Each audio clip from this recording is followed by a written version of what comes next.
I rise. I rise. I rise. I rise because somebody helped me to get here. Because when I rise and tell my story, it gives somebody else permission to tell theirs. It gives them permission to rise themselves. So I rise to learn. This is what matters. This is significant. This is my mission in life. This is what I was born for. I rise for my sister. The more I rise, the more I shine. And I rise for love. Unconditional love. So here's to unconditional love. Rise with me. Mental health has affected me in a way that I cannot stay quiet anymore, and I cannot sit and do nothing. So I rise for all those people who aren't even born yet. I'm Caitlin Ohashi, and I rise because I understand how important it is to share your own truth and how much it can encourage other people to do the same. I rise because I know there's always better days ahead. I rise for young people who look like me, who don't believe that their voice is important. Because I want to continue to have conversations about mental health, and I want to continue to encourage other people to. I rise because I lift as I climb. And the higher I go, the further I go, the more I uplift my ancestors, the people around me, my community.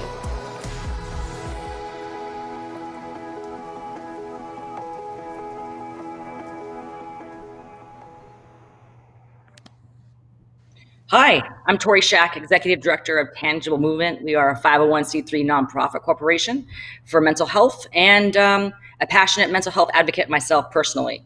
I'm here to welcome you to the final virtual We Rise Saturday night performances and conversation series of this May. And we have an amazing lineup this evening with one of my favorite people in the whole world. First, we're going to feature an exclusive song from Miguel. That's my favorite person, one of my favorite people. And then I'm going to sit down with him to talk about his journey and his artistry and what messages he has for all of us during this challenging time. During the second half of the evening, we're going to feature a candid one-on-one conversation in between actresses and mental health advocate Lacy Hartselle with one of the breakout stars from the new Netflix OBX series, Madison Bailey. And now Miguel. So I wrote this song about growing up feeling out of place, you know. I think that everyone's had that feeling at some point, and I guess I finally realized that there's no such thing as normal. Too proper for the black kids, too black for the Mexicans, too square to be a hood nigga. But what's normal anyway? Too opinionated for the pacifists, too out of touch to be in style, too broke for the rich kids. Well, I don't know what normal is. What's normal anyway? What's normal anyway? I mean, what's normal anyway? What's normal anyway? What's normal anyway? I'm in a crowd and I feel alone. I look around and I feel alone. I never feel like I belong. I wanna feel like I belong somewhere. Yeah, somewhere. I'm in the crowd and I feel alone. I look around and I feel alone. I never feel like I belong. I wanna feel like I belong. I'm too immoral for the Christians, but too moral for the cutthroat. Too far out for the in crowd. What's normal anyway? I'm too involved in my own life to spend time with my family. I'm too concerned about what others think. I mean, what's normal anyway? What's normal anyway? What's normal anyway? I mean, what's normal anyway? What's normal anyway? What's normal anyway? I'm in the crowd and I feel alone. I look around and I feel alone. I never feel like I belong. I wanna feel like I belong somewhere, yeah, yeah, somewhere. Ooh, I'm in the crowd and I feel alone. I look around and I feel alone. I never feel like I belong. I wanna feel like I belong somewhere. Don't let them change you. Just be who you are, who you are. No, don't let them change you. Just be who you are. Yeah. guess I wrote this song because it was the reminder that I needed that we create normal, you know, and it can be molded, you know, that being ourselves and accepting ourselves, and that means our flaws and the things that make us who we are, is so important to maintaining some kind of sense of pride and happiness, you know? Realizing that we are self-defined, and being that is alright. So I hope it helps, and I hope you guys are well. Yeah. That was awesome. Thanks, Miguel. How you doing? Love. I'm all right. Thank you. I'm so happy to join everyone, and especially for this, just because it means a lot, man. It means a lot. Well, it means a lot that you're here and supporting mental health, and especially in what's going on in today's world with COVID and George Floyd. And I know today we were both had our own experiences with what's happening, and I just wanted to hear a little bit about your experience with what happened in downtown LA or in Hollywood today with the rally, and how you're feeling in the moment about what's going on. Yeah, I actually didn't know that you also made your way to the same part of town. We were both kind of in the same area and seeing it as it was happening, but it felt really good to be a part of, the kind of a unanimous support for change. I think we're all really frustrated and we're really angry, and not only at seeing the reality of injustice, but just the reality of sort of the trust that we have in the systems that we believe that society is about, and the belief that we've had that information that we get and the rules that we abide by are always for the benefit of us. And we've been let down, and realizing that and coming to some kind of unanimous decision that it needs to change, and seeing that in a really tangible way, not to be not to be cliche, but seeing it and feeling it was really nice, man. I really needed it for myself, and I think a lot of people did. Unfortunately, I think it's really hard to put a ceiling on that in this time, in this reality, because I think it's just been pent up for so long. So luckily we were able to kind of be there for the positive part of it, and before it got violent here in Los Angeles, and so here we are. Yep, and I'm glad you're here. I'm glad we're both here and able to have this conversation at this point in life, in the moment, like with what is happening. It's like from all different directions, and you're right, there's so much pent up energy and so much pent up angst, and just from the COVID situation as far as being quarantined and whatnot. And yeah, you mentioned some interesting things as far as like in mental health is concerned. I know for me, and we've spoken about this, routine and actionable items are important. And just want to elaborate a little bit on that, what that means, what that looks like to you, and how that helps shape your own mental health, and what you're about. Yeah, it's interestingly, I think it's even from a fan, as a fan of musicians and artists, growing up watching musicians and artists, and I mean across different mediums, being a genuine fan of artists and creators and people who are in the limelight, you almost forget. It's easy to forget that they're human and that they're dealing with their own realities, their own circumstances, their own challenges, and they sort of have to work through those things every day to try and be excellent. And one of the things that really help is and continues to help me is a routine, you know, and having a bit of a sense of what helps put my mind at the mercy of me. And it's an interesting thing to separate oneself from their mind, because the mind is built to do programming the same way that a computer is.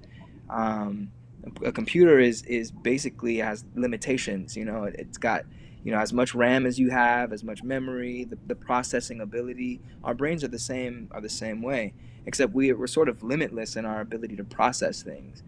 But in terms of what it does and what its purpose is, it's there to make sense of things, to compute, to control our bodies. And sometimes we fall into these routines of processing and seeing things a certain way that don't work for us. And so routine for me has really helped me to sort of take my brain and go, you are mine, and I control the way that you think, as opposed to you control the way that I react or do things. So things like waking up and meditating, working out for a short amount of time that gets my heart rate up, which we've talked about, because obviously you're a trainer and we come from a you know, you train. This is for everyone out there who's watching. Torri is the person that got me in the best shape of my entire life, and I grew up playing sports.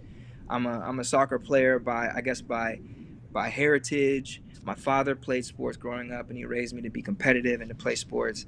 And I grew up playing soccer. I was a left striker and center mid. And you know, I come from that. But even still, Torri got me in the best shape of my life, and I know how much time and effort it took to get me there. And that was two workouts a day, which were like 45 minutes, a session. And here I am, I'm doing like 7-minute workouts every day to get my heart rate up. Um, but she gives it to me. She applauds me either way, because she knows that, a little bit is, and she's always said this, doing something is better than nothing. And I think across the board, it actually really rings true, and that's where the routine sort of reinforces. It's like, a little bit of meditation, a little bit of workout. I make sure that I'm staying in gratitude. I kind of really work hard to stay in this mindset of gratitude, and I think these simple routines have really been helpful in keeping a balance, and keeping my mental state in check, so that I can be the best and perform the best and offer the best, in what I do. No, and I appreciate, the shout out. Like, we've worked together for a while. Yeah. I know you pretty well over the last few years. Even your sense, I got that down to a T, just based on the gym workout. But yeah, I mean, I told you, I love that you do these 7-minute workouts now, and that you do these things to focus your mind. And I've seen you transform from your 20s to you're a little bit older now, and the changes that you've gone through. Yeah. And you're in your 20s, and but through your 30s, the transformation. I'm 34, guys. I'm 34. I'm not hiding from it. I'm happy about that. I'm happy about it. I'm too. Yeah. You're awesome, and I love the transformation through music, as far as your your mental state is concerned. And I wanted to touch on a couple of things. First of all, you went through a really severe depressive episode when you were early on in your music career. And I wanted you to talk a little bit about that, and how you got yourself out of that rut, and what that looked like for you, and what you learned from that experience. Yeah. I think, again, it's really easy to look at people's success and only see the success, and not realize sort of the work that went, and sort of the hurdles that had to be jumped over, or overcome in the journey. And for me, a major moment in my life, a pivotal moment in my life, happened at around the age 22, 23. No, excuse me, 20 to 23. It's about 23 years. I'm sorry, about 3 years, excuse me. And it really boils down to this. I was signed to a label. I finally felt like I had a shot to really get my music out in a major way, in a very different time in music where, there are real gatekeepers, and it required a machine, and getting music played on radio and so on and so forth wasn't as democratic as it is now with streaming. And I was shelved. I signed to a major label. I worked my entire life to get to a point where I could, put music out on a major level, and I finally had found the right home and the right person to back me, and I signed to this label, and then I got shelved because of like this legal battle. And I basically sat for 3 years, and in that 3 year time, even if I was making music, it was really hard to make music because there was no way to put it out. Legally I was bound, and I was running through money, so I was broke. It got to the point where I kind of spiraled. I spiraled, and unfortunately, sort of resorted to self-medicating. And it took 3 years for everything to sort of sort itself out, and me actively trying to get it to a finish line where everyone was happy. And in that time, I was the deadbeat boyfriend. I was at home, laid up every day, every morning, waking up at noon. Pretty much all of the things that depression can really cause. I really felt it, and it was a really dark time because I really had a real I've always had a passion to express myself, and it was just as if there was just no way. There was no light at the end of the tunnel for 3 years, it felt. So it was a tough time, and that was my first time. I didn't know it at the time that I was dealing with depression, but in retrospect, I can admit that it was a very, very real reality for me, and it affected me. But it really helped in preparing me for my next moments, where things like family death, and maybe things not happening the way that I expected them or wanted them to happen. It really prepared me and helped me deal with those situations. So yeah. Yeah, and I'm sure that it had a lot to do with your music. And also for those of you guys out there who are listening to this right now, whatever platform you're on, whether on Twitch or YouTube or Facebook, please type in your questions in the chat box so we can read them to Miguel when the time comes up for Q&A. Yeah. And then, yeah, we want to get those questions up there. So type away, get the questions in. You talked about a few songs that, and your artistry and how you've transformed and whatnot, and some books that you're really well read. And you mentioned a song, Good Thoughts and Bad Thoughts, and you said that kind of embodied the philosophy of who you are, and it's one of your favorite songs. Could you elaborate a little bit about that? Yeah. This was sort of in the middle of that time. There were really beautiful moments of self-discovery. I'm a believer that sometimes you do kind of have to hit rock bottom to rebuild properly, and to maybe correct some things that aren't working for you.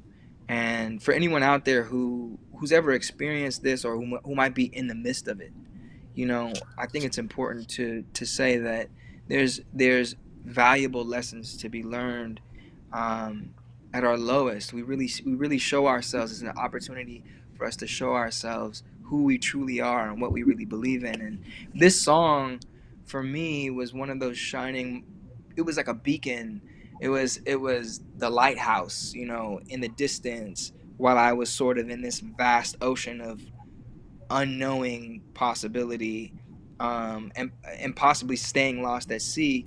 But this song, Good Thoughts, Bad Thoughts by Funkadelic, it really it just talks about the power of the subconscious mind. And in this time where I was kind of dealing with depression for the first time, I'd picked up this book called The Power of Your Subconscious Mind, and I had no idea about the song from Funkadelic. I'd never heard it, and I was in Coachella Valley at Coachella, during Coachella weekend. It was only one weekend at the time, and I was driving after a long night of revelry, and I shouldn't have been driving. Someone who was in my car at the time, I'll never forget, must have left. I don't know how this CD got in my car. It was an unmarked CD, and for whatever reason, I was just looking for music, and there's no at the time. There was no real solid radio signal in the area. So I was just going through CDs, and I happened to throw this CD in, and this was the first song, and the first word is "Travel Like the Wind" in the most deep, almost scary voice. And from that moment, I tuned in to every word because I was going through it. I was looking for some kind of hope. And this song, it's a droning guitar solo for 4 minutes, and then the next 4 minutes, it's George Clinton talking about the power of one's subconscious mind. And the real gist of it is that we have to be careful of the thought seed that we plant in our mind, because seeds grow according to their kind. And that's almost verbatim the lyric that really grabbed me, and it just really helped me put everything in perspective and almost take responsibility to take control of my reality, and realize that in every moment we have a decision to either to play the victim, or to be the victim, or to be in control. And it can be really hard to do, but in that moment I had decided that I was going to take that to heart and be so careful about what I allowed to fester in my mind and believe in. And it really, really changed a lot for me. And I think maybe a few months later is when everything sort of kind of resolved. I made personal calls to get things pushed through in all of the conflict from my deal, and it worked out to my benefit. So that was one of those songs that really changed everything for me. It's incredible. Awesome. That really kind of, it's almost beautiful in a sense that you're low and it brought you through, and you heard these lyrics, and it just kind of like gave you this epiphany. It's awesome. And I think through your music, obviously a lot of people who are watching, I'm sure, have received their own epiphanies from your lyrics. With that being said, I know that you have changed over the years, and you're working on some new stuff. And how is it that your musical process works? Is it through your thoughts, through your feelings, and how does it help you with depression, or other tools that you might use to, maybe therapy? I know that might be something that you've done before, but does your music and processing it and putting it out help, or does it cause anxiety? Or tell me a little bit about that. Oh man, creative process for me is and probably more so now, to be completely candid. It's been probably more. I have more anxiety creating now, probably more because I feel a sense of responsibility, and that just might be because I'm getting older, and I'm looking at the world, and unfortunately, the reality is what it is. And to a degree, you can either just say, well, it is what it's going to be, or you can work to try and change it. And I've been taught to believe in something greater, and to believe in the power of, as cliche as this could be, the power of truth and love. And I believe that that's a major part of what function of art is to remind us of our humanity and what really connects us, um, and so the creative process for me sometimes can really be a challenge because I'm sort of fighting against my thinking brain and my heart and my gut. But I will say that every time that I've ever been able to push, my sort of conscious brain and reasoning out of the way and allow, sort of the creativity that's infinite and sort of in all of us, innate in us, to kind of channel through, I've always been fulfilled and happy with it, and I really would credit my success to some some some other thing that I can't even explain. And I think it's sort of like a labor of love. It's always a labor of love, and as challenging as it can be, especially now in times where we're sort of at this weird fork in the road of humanity of what to do. It's definitely been um, it's been fulfilling to trust my gut and trust the process of that. So and the music now is speaking towards a lot of the things we're talking about. It's why I'm here. It's why um, speaking about mental health and making it um, a more normal conversation in society.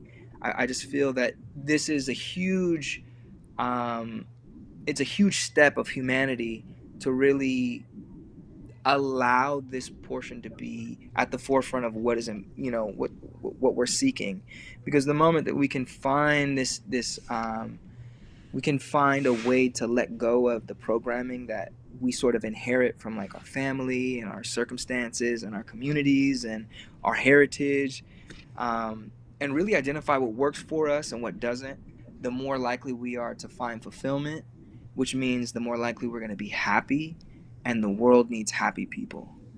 I think that's where we really level up as humanity. So yeah, the creative process is like there's so much more. Before it was like I'm just trying to get on. I want to provide for my family. I want to be able to do all these things. And now I'm stepping into the studio, into thinking about how can I help the person listening believe in themselves, understand that we're all human, that we all have something unique to offer, and we're all fighting something or things that other people can't see, and that's okay.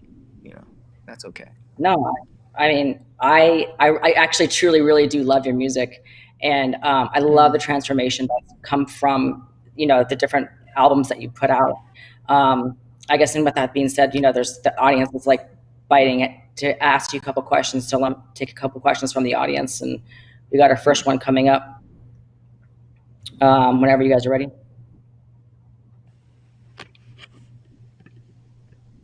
So you're such a creative soul. What would you have done if music didn't work out for you?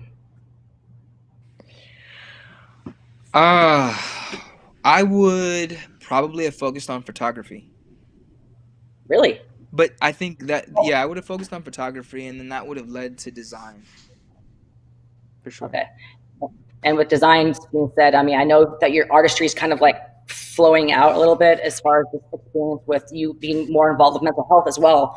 You have a clothing line, and you're kind of, advancing into other areas, and I think that's super really cool. And I mean that you're testing out and expanding your own horizon per se. And then we have the next question.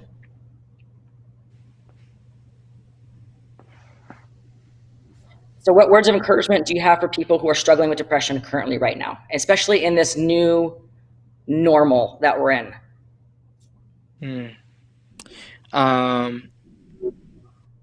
One is that you never reach the top of a stairway jumping from the very bottom to the top.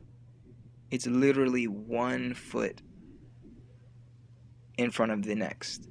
And every day that I feel the weight of the world, I just remind myself that it's one day at a time. Not every day is going to be super easy. Not every day is going to be super hard. But having a sense of what's important to you and trying to find, knowing, not even trying to find, I think what's really important is looking at the love around you can really help put things into perspective. I know when I was at my lowest points, my drive to really say something and to remind people that you can do it. Literally, it was just that for me. It was like, no, there's somebody in my city where I'm from that has it worse than me, who's going through worse than me. They're fighting. And how am I going to tell them that they can do it if I don't do it right now? And sometimes that's really what, even in moments where it's challenging for me, I'm always thinking like, wow, there's someone who's going through something I could never even fathom. And I want to encourage them, And sometimes for me, that's my thing, is like, it's literally like, how can I encourage, So I think it's always, it's keeping things in a perspective. It's one day at a time, and really staying focused on what is right. I think the gratitude is always going to be sort of the key in this whole paradigm. Gratitude is like, wait, look at what we got. Hold up, it could be excuse me everybody for what I'm going to say, but it could be way more fucked up. We're living in this time right now where we got to stay in, but don't forget, there are people who are still alive who went through the last World War, where people were at war and dying. There are people who were, going, who were drafted, who had to see the reality of people. It could be a lot worse, And I think focusing on sort of what, how good it is, or the things that are okay, really helps put things into perspective.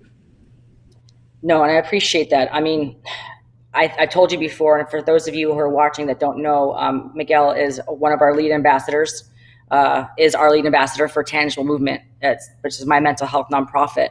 And when he speaks, people come up and absolutely just say that their life has been transformed by the fact that Miguel has had the same type of issues that they've had, and that you're a real human being, and that you have the same feelings and emotions, and you're touchable, and you're human, and you're fragile in a certain sense. So I just think that just that in and of itself, as you being an ambassador for mental health, is hugely helpful for other people out there as well. But yeah, I guess that's how I feel. And I think that helps, definitely other people who are going through depressive episodes can look up to you and be like, wow, he made it through it. Like, he went through that and he made it through their side. And I can too, so it's cool. Love.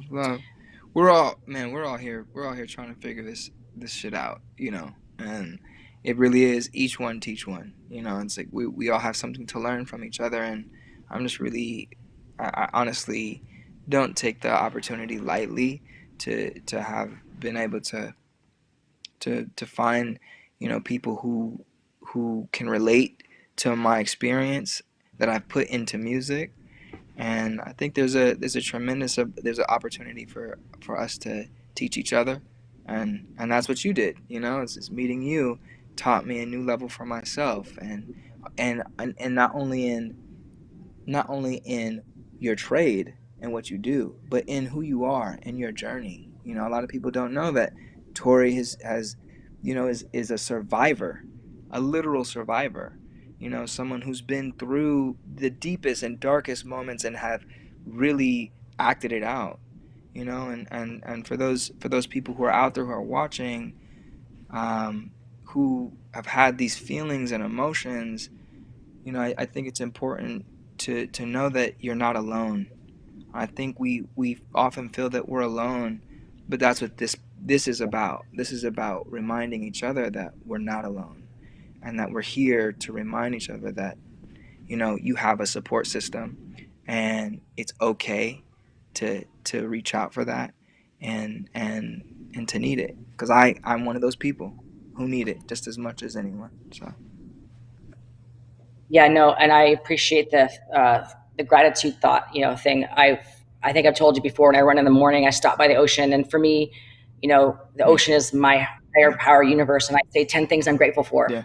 And for many years, even still up to today, you are on that list. I just want you to know that, okay? Because I'm super grateful for the time we spent together, and the places that I've seen around the world because of you has been tremendous. And I'm so happy that you are a voice for mental health and advocate, and that you're out there literally saving lives by being in this space. So I just wanted to, thank you so much for, being here and, doing all this work. And I think it's transformed you too, in such a great way. So I don't know, but it really has.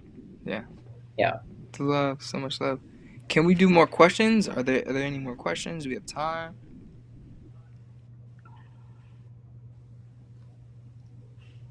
Waiting. Yeah. So have the current events inspired you to create new music? Absolutely. I mean, it's been nearly, I hate to admit this, it's been nearly 3 years now. Because technically my last album was in 2017. It was the end, it was December, but we're nearly 3 years, and I haven't released any music. I've been creating, but haven't released. I think it's taken me some time to adjust to the veracity that we're I have a little cat. One of my cats is saying, "Yeah, put some music out." But it's taken me some time to adjust. I think it's given me the time to reassess, my priorities. I think also because I've, my worldview and my priorities have shifted tremendously. I think in the last couple of years, it's really I needed to take a moment to really figure out what my next 10 years, what my goals really are. And we were talking about this, Torri. Another thing that really helps is having a sense of what we really want to accomplish, sort of like a point in the sand in the distance, that we're trying to reach. It really helps put a lot of things that are or are not into perspective. It really helps you go, okay, this is important, this is not important, and this works for me, this doesn't work for me. And I needed to do that, and I think I'm excited now. I'm excited now to be in a place where I'm clear about what I want to accomplish and what I want to stand for, and make sure that people know that I stand for what I believe in, and I want to make that clear in everything that I do. So yeah, current events have inspired a lot of the music that's coming, and I'm excited to share it with you guys very, very soon. Yeah. Super. And I know I'm excited, and everybody else is excited. And Miguel, from the bottom of my heart, I just want to thank you for being here tonight and sharing your journey, and being an ambassador for Tangible Movement. I also want to just thank you in general for being one of the best humans that I know. Just so you guys know, he really is an amazing man. For real. Okay? He really is. So Don't thank you believe her. so much. I'm a bad No, he's not. He's not. I would. But I love you very much from the bottom of my heart, and thank you again for being here. I know on behalf of myself and We Rise, we're so happy to have you be basically part of the closing ceremonies of this mental health journey for the last month, which is May Mental Health Awareness Month. So thank you so much for being a part of it and just being a part of my life and being a part of everybody's life right now. Thank you. Love you. Thank you. And thank everyone for tuning in. Thank you, We Rise, for creating this event. And I look forward to the next time. I hope we can do it next year. It's really been a pleasure. Everyone out there that's watching, I'm with you. I believe in you.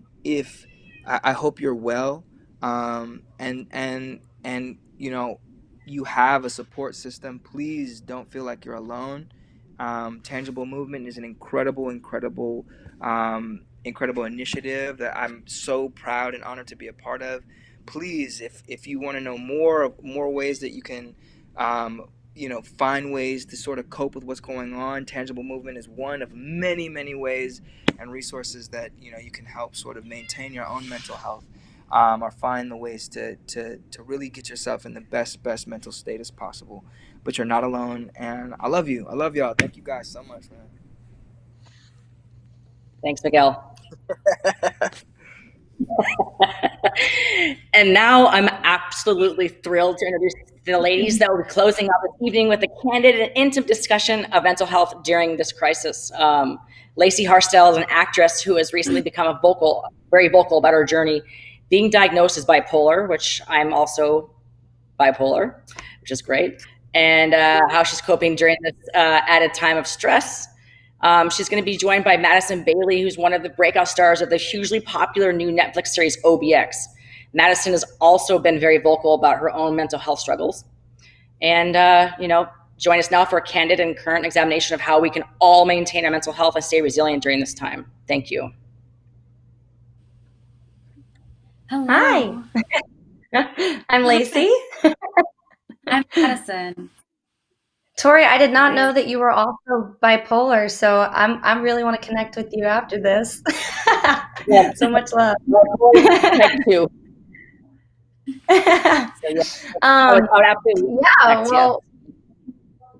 Yeah, thank you. I would love that. Maddie and I have actually been recently opening up on Instagram Live together. I guess we can give a little background about ourselves, Maddie. Do you want to go first? Yeah. And our struggles. Yeah. This is going to be really fun. Couple things. So I was diagnosed when I was like 17, 18 with borderline personality disorder. It just kind of took a minute to navigate what worked for me. Turns out therapy wasn't really my jam. I needed the diagnosis, and that confirmation is what gave me that security and has allowed me to navigate this on my own. So I was pretty young. I'm still figuring all of that out, and we've been talking about it on Instagram Live, and you're incredible, and I love talking to you about all of this, and I'm excited to continue the conversation. Yeah, we've loved having the engagement of even seeing, like, from our lives, there would be a group of people who didn't know each other who met in the live, forming groups to talk openly on Instagram. And I caught a couple of those, and I was so proud. And thank y'all for tagging us to be able to see that, because that's why we do what we do. Because this isn't really easy. And to add to that, go ahead and from whatever platform you're streaming in with us, feel free to use the live chat to ask us questions that we'll be answering at the end of this. But my journey is that I was a kid who felt very kind of alone and trapped in my complicated head and heavy emotions growing up. And I didn't really have the full understanding or validation of what that was until I was diagnosed with bipolar at the age of 20, I think, or 21. I definitely started showing the heavy signs of like my first major depressive episode with suicidal thoughts and potential planning. Started when I was 19, but through some unfortunate bad occurrences with bad doctors that were not very validating or didn't have that, I guess, understanding of what they were dealing with me, it pushed me away, and I kind of did my own thing for a while and found the right place finally at the age of 21, and it's when I desperately needed it. So I've been living as an actor with bipolar 2 disorder for several years now. So I think the first couple years were really tough with finding the right medication, but now it's been not necessarily easier, but maybe more manageable, because I know somewhat what to predict and what medications to turn to and what to regulate.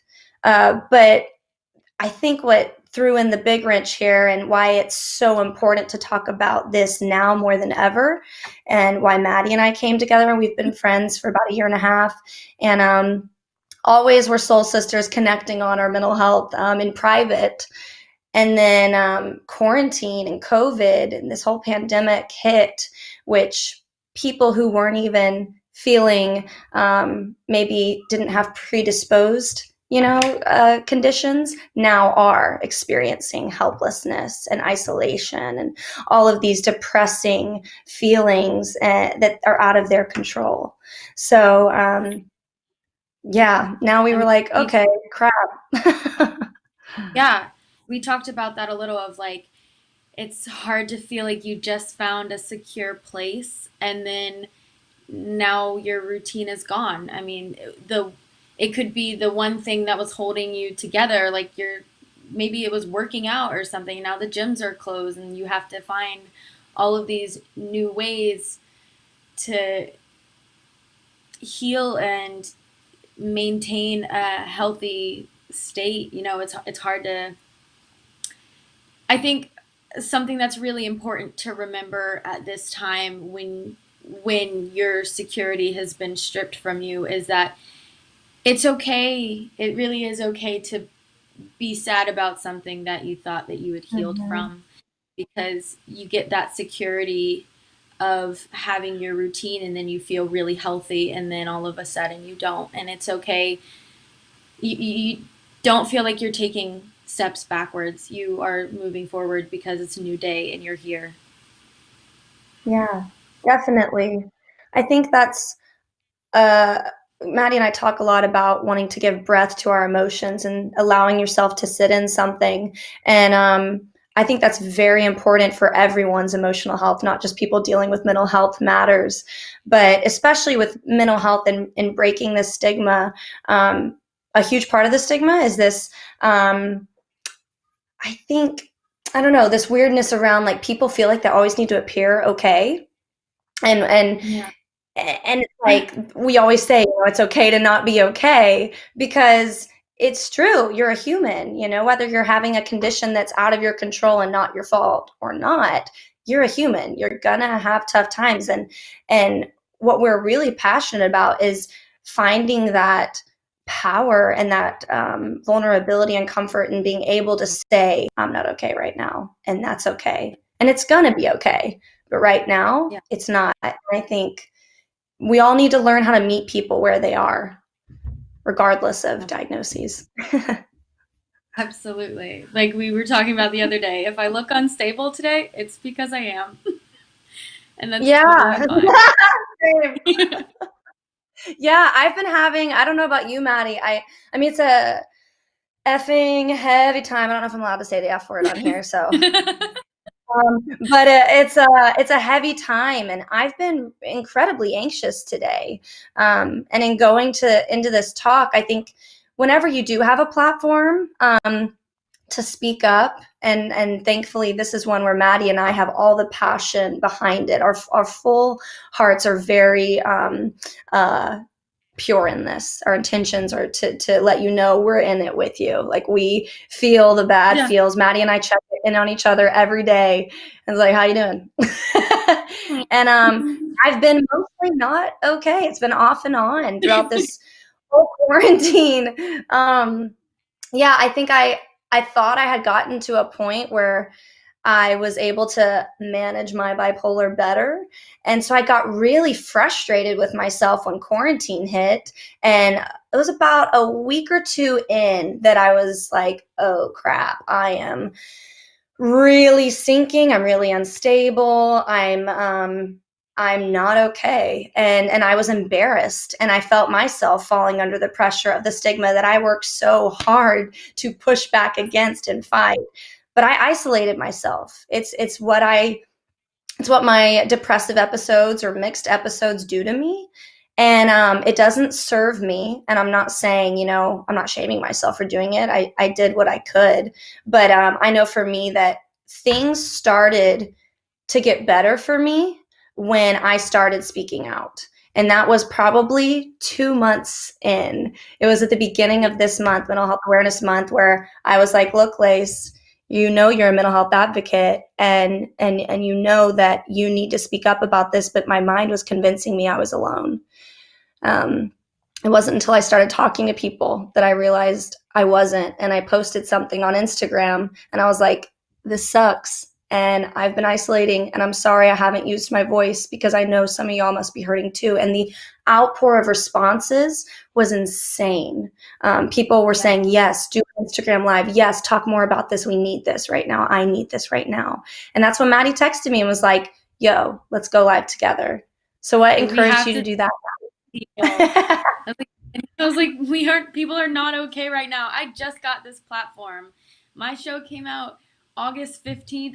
I'm finally at a place where I can help all of these people, and I can be there for people in the way that I want to. And because I didn't have anybody to look up to that had borderline personality that was willing to just get on Instagram and talk about it in a very casual and not ignorant, but being aware of the fact that I'm not a scientist. I don't know the logic behind everything happening. I just know what I'm feeling, and I'm excited that I get to be a young girl that's, I can be there for other young girls or other young people that didn't have that, or that don't have that. And I'm, especially now with all of the rioting happening right now, it's dark. I've talked about this before, that I am one of those people that when I feel like I can't help myself, it takes a lot of pressure off of me to be able to help somebody else. And I find so much comfort. I find such a good sweet spot in healing and being able to be there for other people. And I can make myself smaller to realize what's bigger than me and what's important. And it makes me feel better doing that. And then just, Yeah, I agree. I think getting outside of your own head, and like you said, with this platform, I have been so proud of you, Maddie, because you are young and you are fierce and you own everything, and you are helping so many people in such a powerful, unfiltered, just authentic way. And it's changed me as your friend, and so I'm so grateful for all of this. And I think something we've learned together is you're always going to have those voices telling you that you're not good enough, or you're not ready, or maybe you're not smart enough, or maybe you're not whatever. Those voices will always be there. And if we give attention to them, they will grow. But in this case, I realized you don't have to have it all together. I think the most powerful things are when you have someone who's right there in the middle of it saying, I don't have it all figured out either, but I'm with you. Okay. And so if we continue to just use that voice of what we're currently in to say, same, me too, I get it. I'm hurting too, I'm with you, or, I'm not okay, then finding that connection is strength. And knowing that you don't have to have it figured out, but if you commit to growth, if you commit to taking one step forward at a time, to educating yourself, you're gonna get out of the pain, because pain is temporary. And something we started, it fits in perfectly. We started a podcast, guys, which has been something I've wanted to do for years, but I had the voices telling me that I was irrelevant and I didn't have anything powerful enough to say, and that it would fail. I have I don't know if it's trauma-based or depression-based, maybe a mix of the two, but I have a lot of automatic negative thoughts. me go, I'm just not going to try. And Maddie and I freaking tried. And No, we started with no, our lives. You did that. You should be so proud of yourself, genuinely proud of yourself. I think that's something to do during quarantine, is do something every single day that makes you proud of yourself. And if it's not making a podcast, maybe it's just like, hey, I was nice to myself today. Because that's a struggle sometimes. Yeah. I talked to a friend today on FaceTime. Absolutely. I meditated today. Yeah. Or, whatever it is. Yeah. Because I don't know what everyone's struggling with. I have no idea what the mountains that people have overcome in all of this.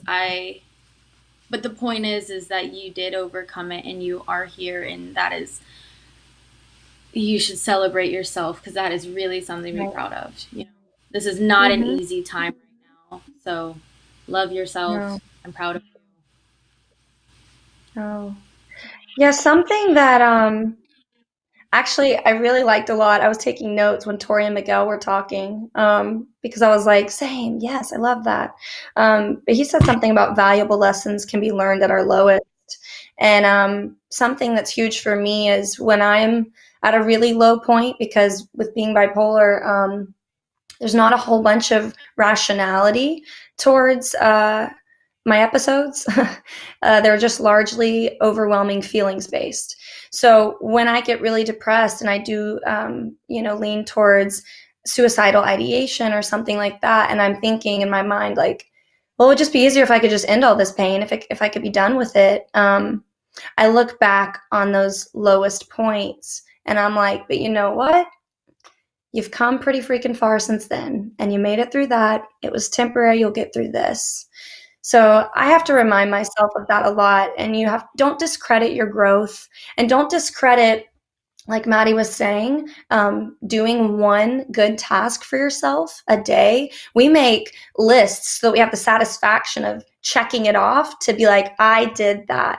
And another part of breaking the stigma is just kind of anyone who isn't, validating your feelings and where you are and making you feel safe, discredit their voice.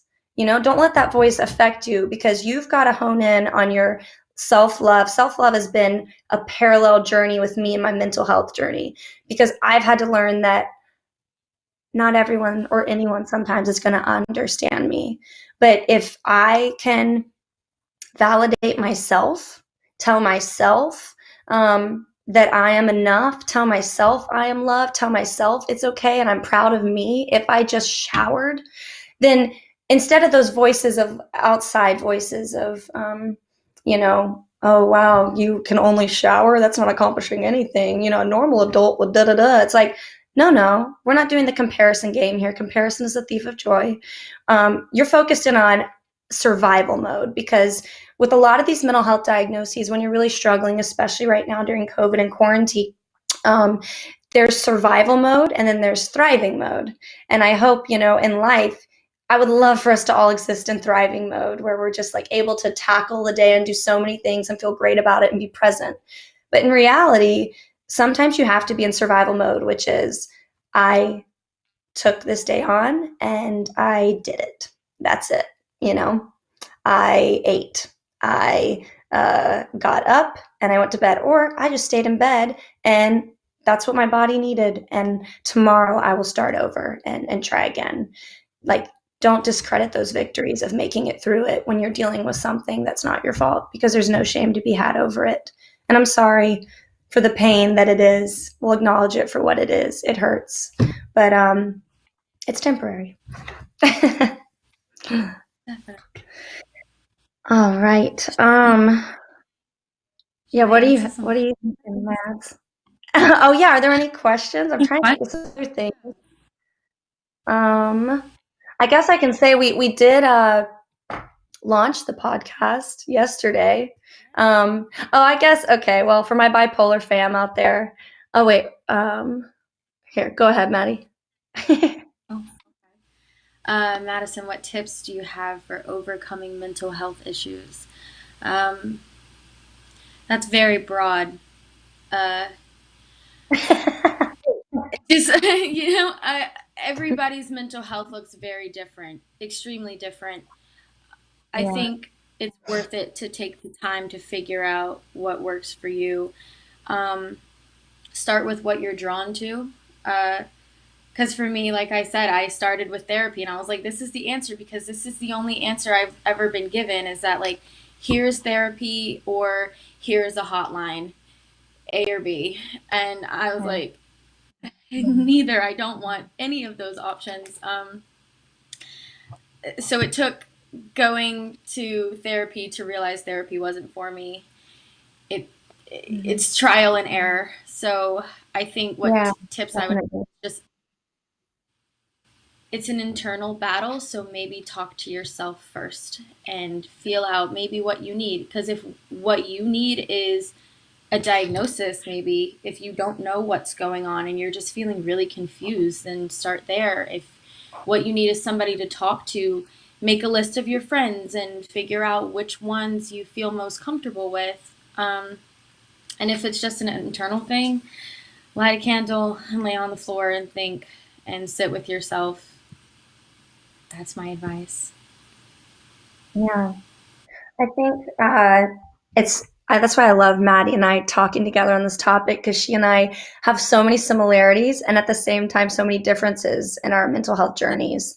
Because for me, I have to talk to my therapist just about every week, and I think I have a lot of trauma layered on top of my chemical imbalances with bipolar, and I have to work through a lot of things to really make sure I'm in touch with reality, voice or versus the voices in my head, I guess.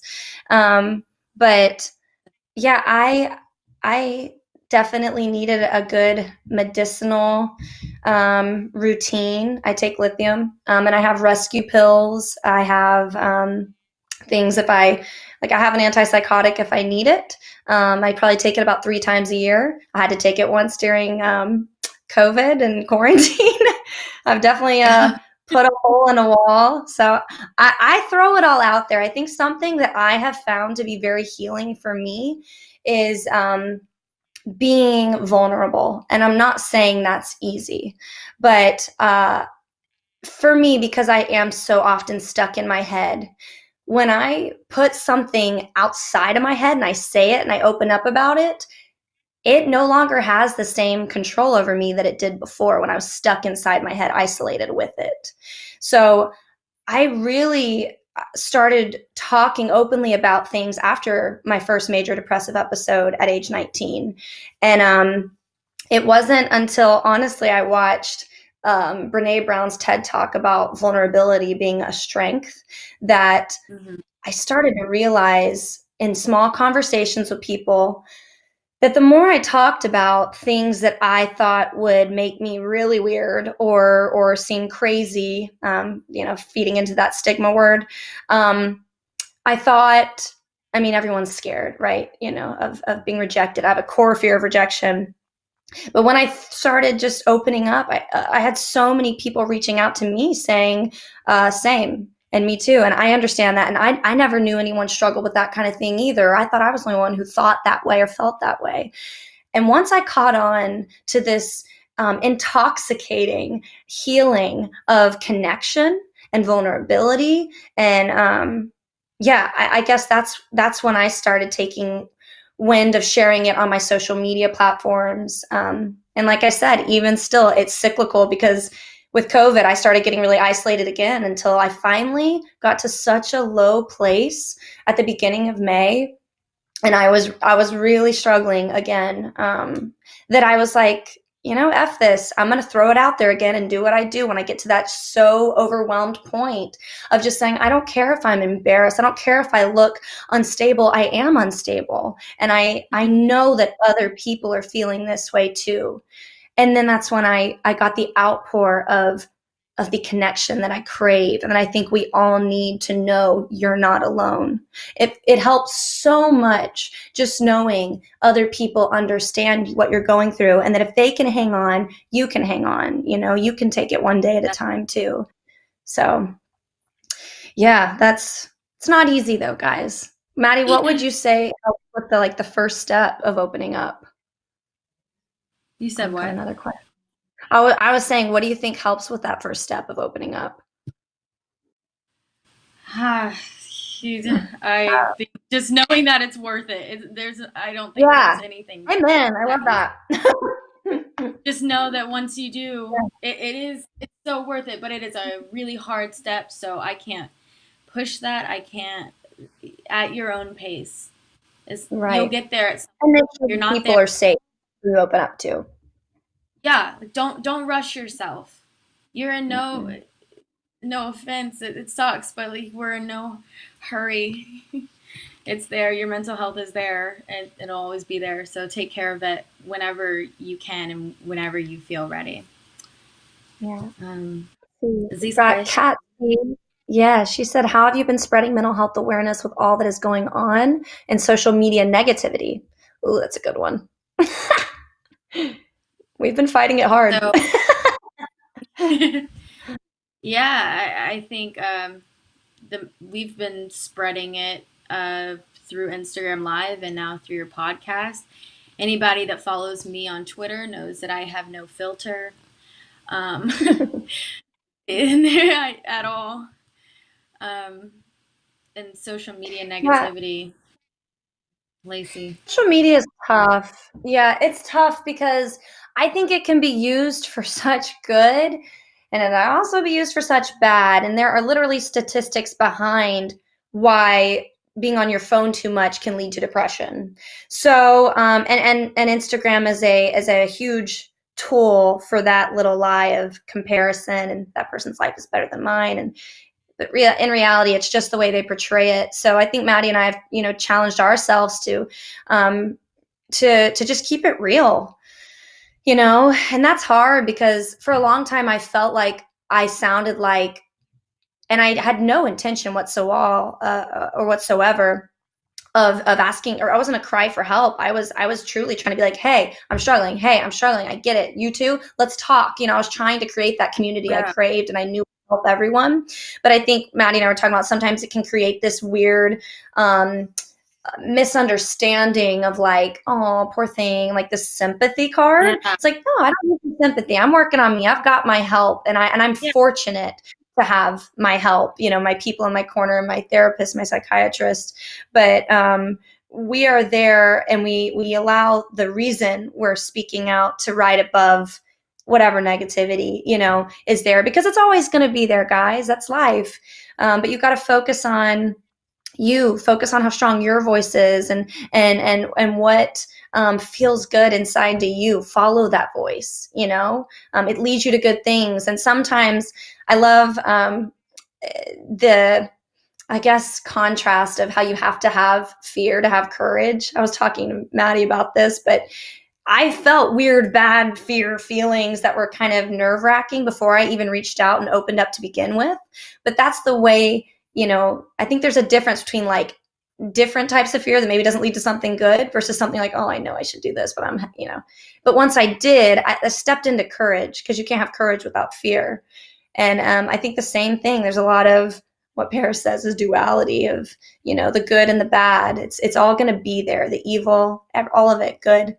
But give voice, give breath, give attention and perspective to that good, to that positive.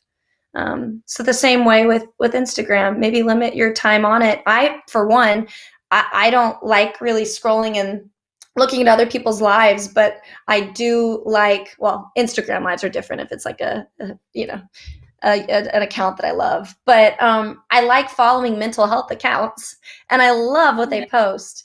And I think that's like, I've always said, that's like little devos for me, little nuggets of truth. And it's like watering, my plant all day long. It's like, oh, I'm going to take and sit on that, sit with that quote for today. And it's going to water me.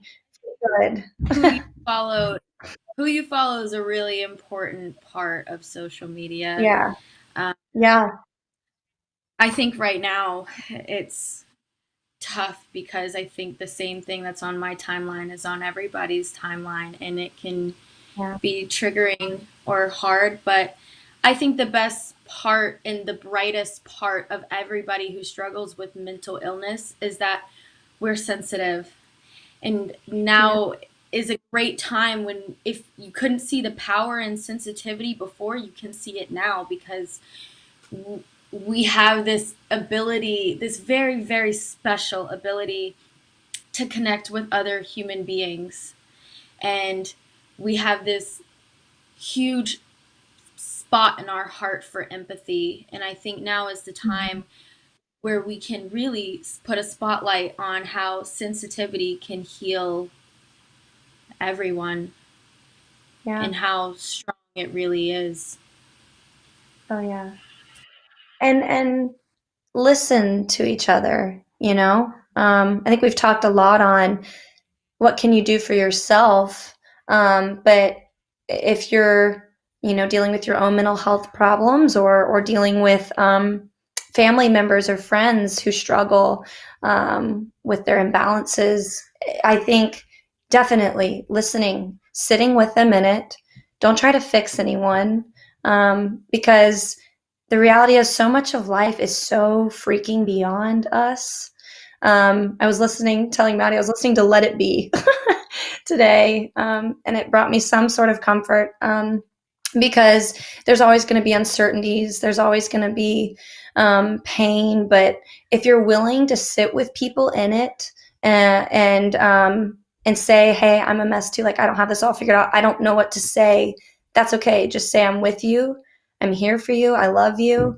And I'm listening. So if you want to talk, because most people aren't asked how they're really doing. But when you ask someone how they're really doing, most people are begging to be asked that, to be able to give an answer and share where they really are, especially right now. So yeah. Do we have any more questions? Oh, more questions. Let's see. Okay, Vanessa L says, what are some ways that you both have learned to deal with anxiety or your episodes? I want to try therapy, but I can't afford to try or depend on therapy. I'm new to accepting my own mental health. Thank you for reaching out, Vanessa. Welcome. Yeah. To our very chaotic and complex club. Yeah, I love that. I think it's, but non-judgmental, safe.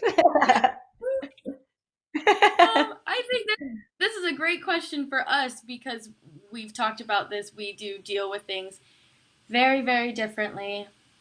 I love to speak on behalf of the people who don't want to go sit in therapy, who don't feel like talking to a stranger is going to be helpful, or people who feel like a burden anytime you talk about it, you know? So, or you learn to internalize it, and then that suddenly becomes the only way to heal yourself. Me personally, I am so huge on meditation. I talk about it often. I'm huge on crystals. I think, like I was saying before, finding things that work for you is very important. Meditation is my answer, and if it's not for you, I think it's worth trying. Some tips for meditation, because I feel like that's an easy follow-up question, is don't go in it thinking there's a right or wrong way. A lot of people view meditation as thinking of nothing. A lot of people view meditation as focusing in on everything, and close your eyes and whatever happens. Focus on your breath, focus on yourself, and bring attention to what you actually need. And I think that's where healing can start, is when you connect with what is. Definitely. And I think, and I go in and out of doing this, but journaling is really powerful.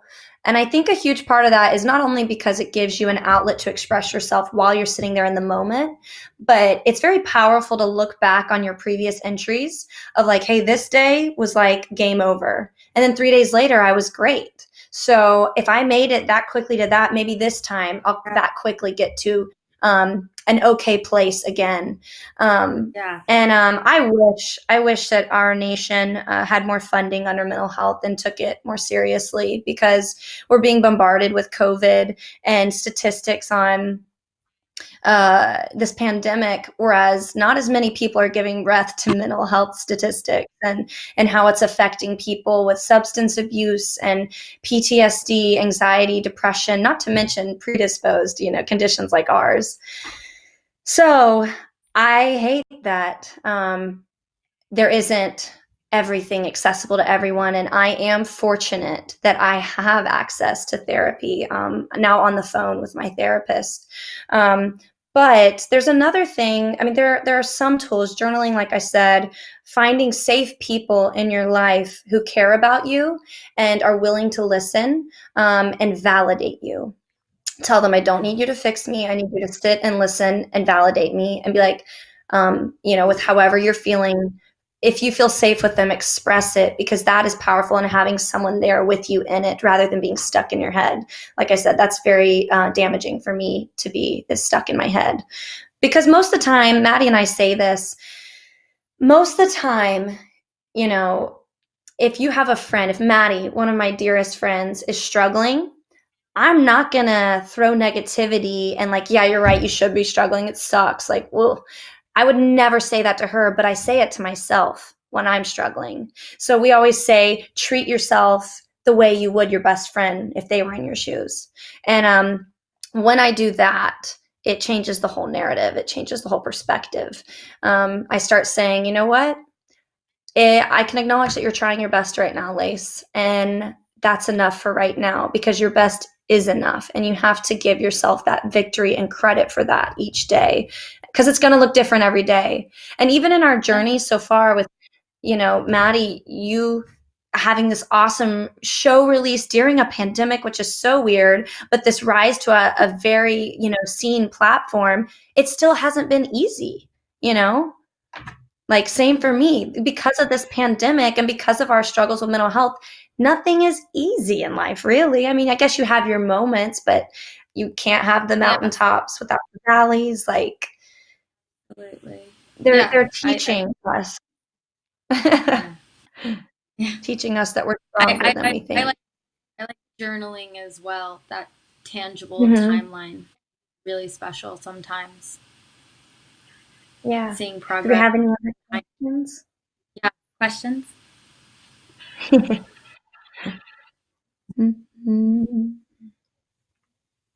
Okay, Valentina Z says, how can I help a friend suffering from mental health issues without affecting my own mental health? Ooh, that's a good one. Whew. Yeah, has a lot of many faces. I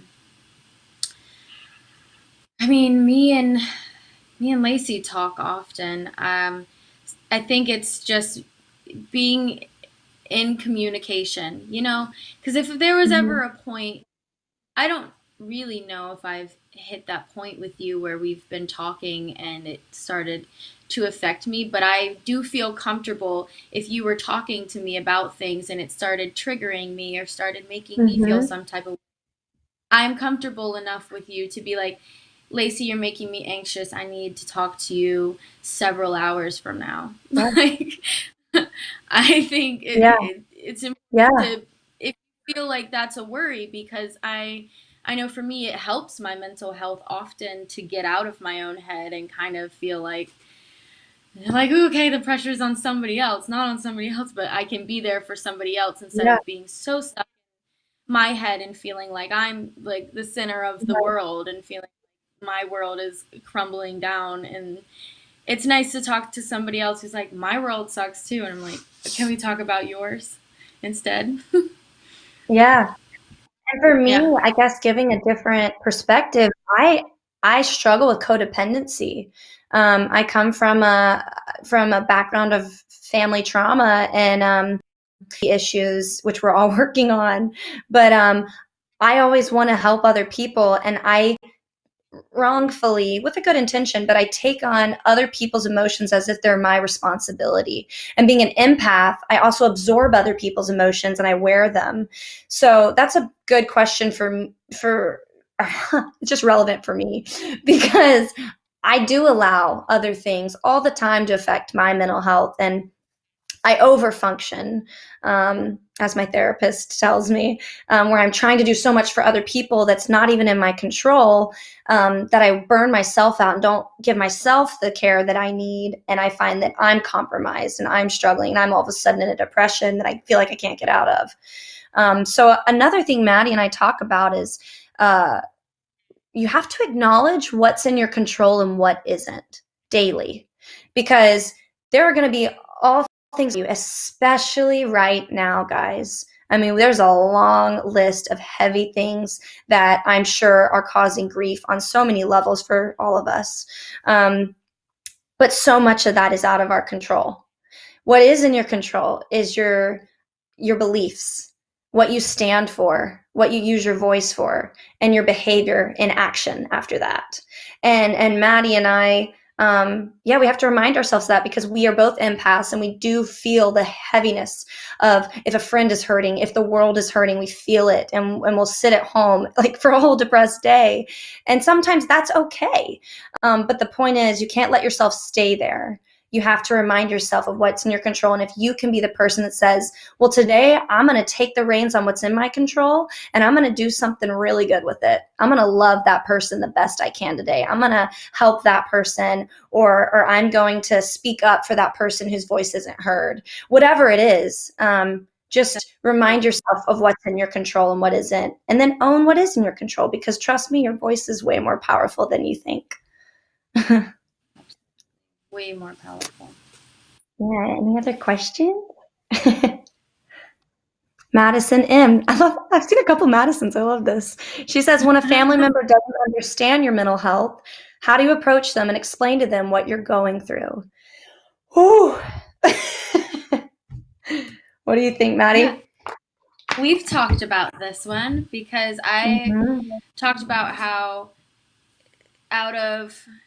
so I'm the youngest of 7 kids, and so we all have there's many of us that have our own different struggles, but for me, neither of my parents have any mental health struggle, which is tough. I think the approach for that is you know your family better than anybody. You know how they connect with things. You know how they communicate with things.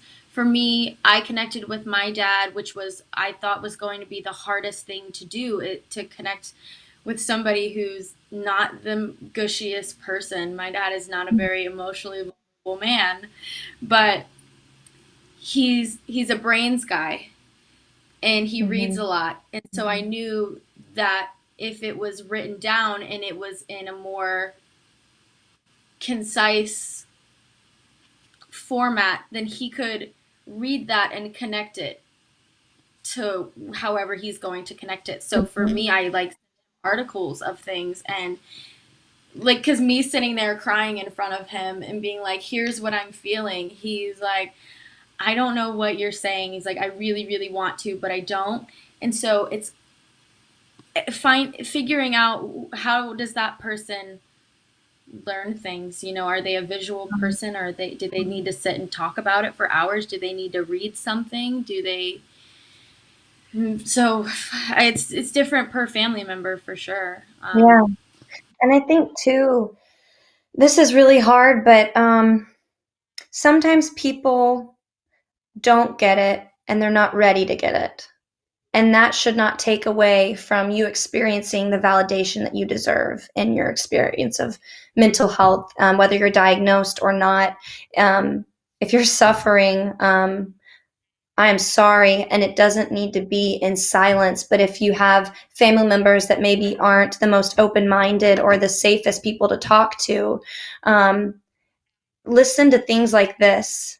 Search. That's what I did when I was diagnosed bipolar 2. And I have a father who is bipolar 2, but his experiences is much different than mine. And it's been interesting to see the contrast. And I have learned some from that as well. But I did feel very alone and doomed. But I scoured the internet and I found stories. I found testimonials like I've been da da da da, and that gave me comfort and validation that I was searching for.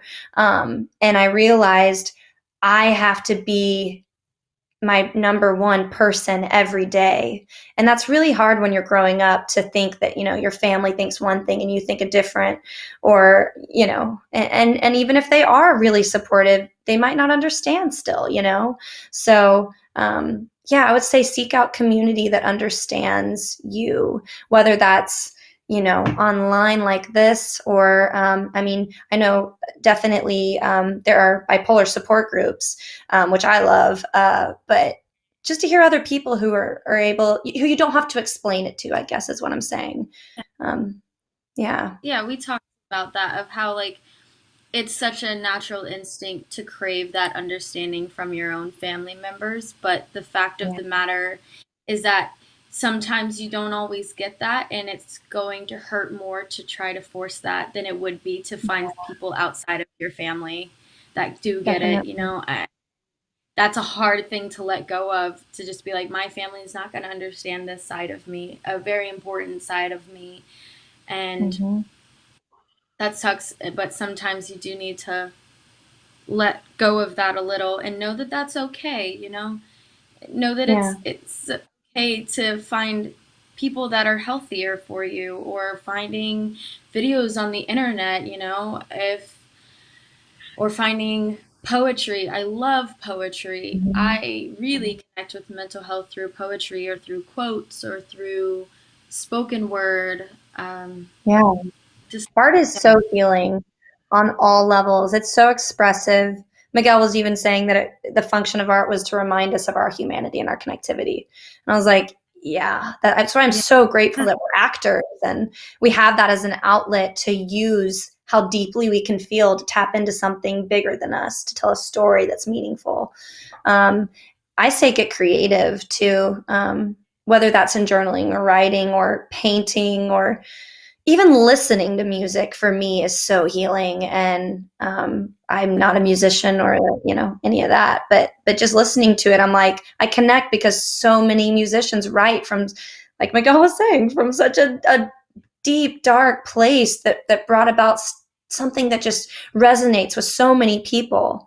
I love the effect of art in all its forms that connects with emotion rather than the necessity for words. Are there other questions? Yeah. Oh, yeah, let's see it. Alexis J says, what is one of your favorite inspirational quotes? Ooh. I'm like, so many. Oh, gosh. Mine change. Oh, I have so many. There are times where I'll find one and I'll put it as my background on my phone or something, where I'll see it every day. Yeah. And I see something new, inspiring. Dude, literally the background on my phone right now. Let me see. I don't know if you guys can see this. It says, not good enough, only exists in your mind. Wait, there we go. I like that one's a good one, about getting stuck in your head. Comparison is the thief of joy. It's one of my favorites. I don't know who's these quotes are attributed to. I just hang on to them that I've heard them throughout my life. Through random experiences. Like, see on Instagram or see whatever. And one that I learned during my first major depressive episode was when I was living in Vienna, Austria as a 19-year-old, depressed, sleeping the day away, feeling like I was wasting my study abroad trip. And I had a person tell me, surround yourself with the people who celebrate you, not tolerate you. And let me tell you, that quote has carried me. Oh my God, it's carried me through my life since then, because I've learned with throwing my stuff out there, with my mental health experiences, who I am, what I've been through. Not everyone is for everyone, but I quickly learn who makes me feel celebrated. I think that's an obvious thing you're going to know when you meet people who makes you feel celebrated, and who doesn't.